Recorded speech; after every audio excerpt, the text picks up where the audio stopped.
Hello students, welcome to my YouTube channel. Today we are going to learn about a chapter in literature which is After Blenheim for class 10 students. So let's start the video. Okay, so first let's introduce the poet.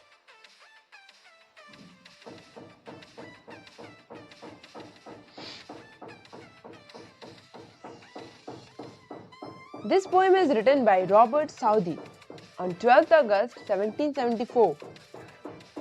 He was a poet, historian, biographer and also an essayist. Southey was elected as a member of the American Antiquarian Society in 1822. He was also a member of the Royal Spanish Academy. So this was the introduction of the poet. Now, before starting the poem, let me briefly give you an intro of the poem as to what the poem is about. Okay, so After Blenheim is an anti-war poem written by Robert Southey that centers around one of the major battles of 18th century, the Battle of Blenheim. The poem After Blenheim makes us ponder on the purpose and result of a war and even questions its validity. The war caused huge devastations and thousands of casualties. It is ironic that it was a great war, but no one knows why. Okay, I hope you all understood till here. Okay, so now let's start the poem, After Blenheim.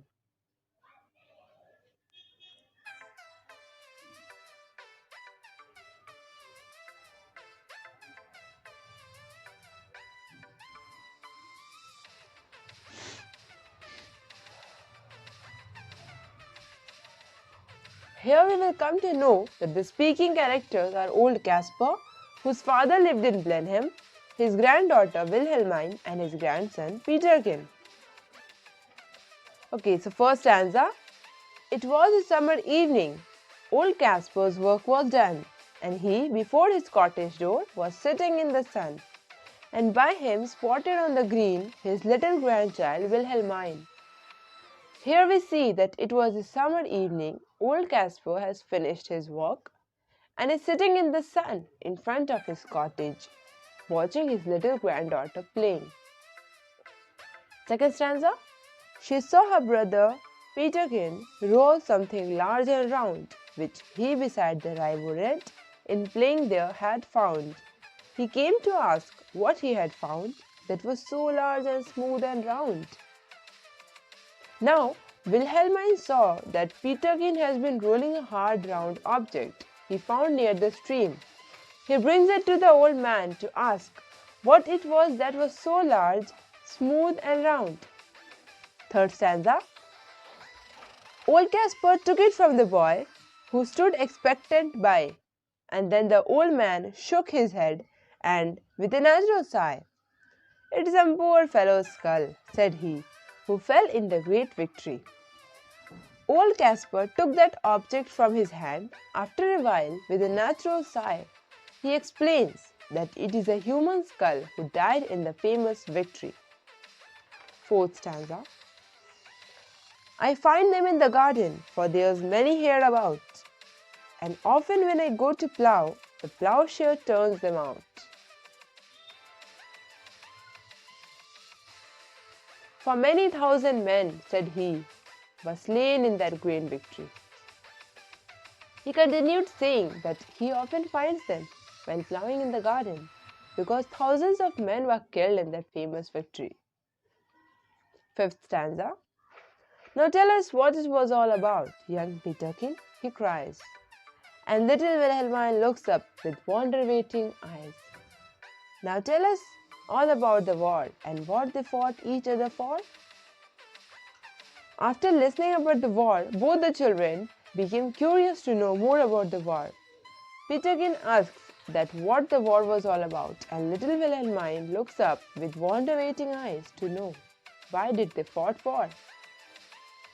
Sixth stanza. It was the English, Caspar cried, who put the French to rout.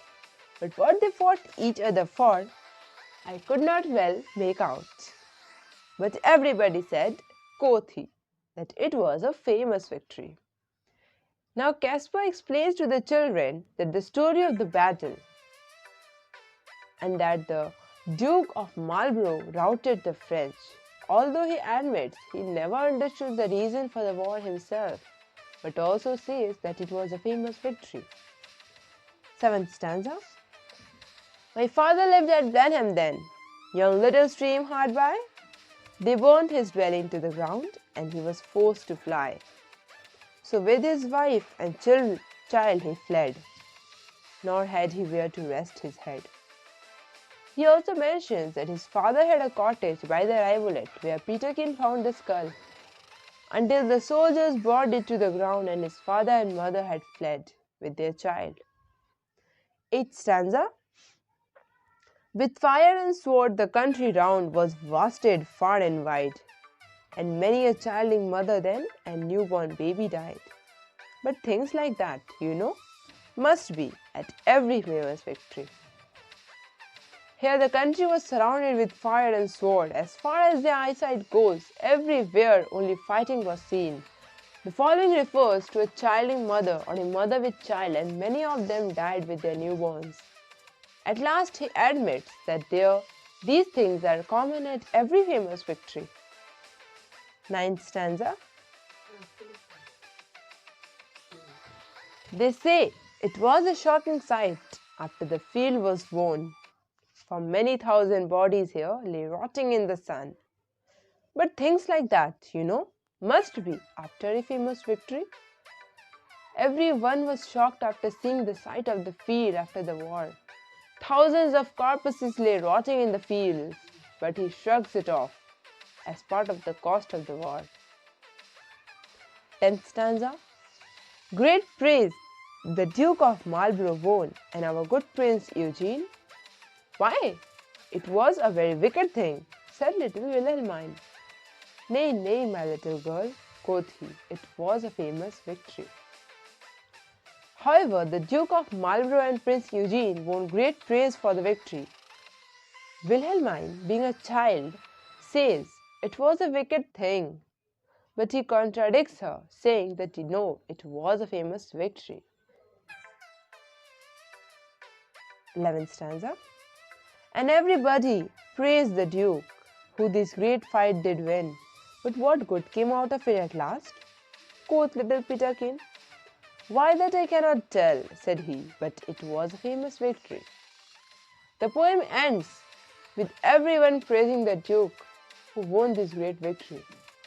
When Peterkin asked that what good came out of the war, Caspar said that he could not answer the question. He could only say that it was a famous victory, as everyone told. So here this poem ends with the line that the poem is a scathing commentary on man's cruelty to man.